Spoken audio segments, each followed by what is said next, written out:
প্রিয় বন্ধুরা দেখেন, এটাই সেই ব্যবসা যে ব্যবসায় 1 টাকা 20 পয়সা ইনভেস্ট করে 500 টাকা লাভ করা সম্ভব। এই চাচা বলে 1 টাকা 20 পয়সাতে একটি মেহগনি ফল কিনে 12 থেকে 15টি চারা হবে, যার একটি চারার মূল্য হচ্ছে 50 টাকা। বিস্তারিত জানবো উনার মুখ থেকে।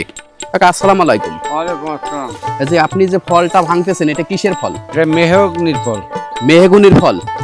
আচ্ছা আচ্ছা, তো এই ফলটা কি কাজে লাগবে আপনার? এটা আমরা এই ফল দিয়ে চারা বীজ সংগ্রহ করে চারা তৈরি করব, চারা তৈরি করে বড় বানায় বিক্রি করব। আচ্ছা, এই পেশার সাথে আপনারা কতদিন জড়িত? আমি জড়িত 50 বছর। 50 বছর। দীর্ঘ 50 বছর আপনি এই পেশার সাথে জড়িত? আচ্ছা, এইগুলো কি আপনি কি আপনার বাড়ি কোনো গাছে হয় নাকি কিনে নিয়ে আসেন? কিনে নিয়ে আসি। কত করে কিনেন? 1 টাকা 20 পয়সা। 1 টাকা 20 পয়সা। আর এইগুলো আবার চারা রোপণ করে আপনি সেল দেন? হ্যাঁ। চারাগুলো বড় হলে সেল দেন? হ্যাঁ, বড় করে সেল। আচ্ছা, তাহলে আমাকে এটা ভেঙে দেখান দিনই। প্রিয় দর্শক, আপনারা দেখতে চেষ্টা করতেছেন যে মেহগনির যে ফল যেগুলো বাগানে এখানে ওখানে পড়ে থাকে, সেই ফলগুলো সংগ্রহ করে আজ কিন্তু একটি চারা তৈরি করে এ কাকা।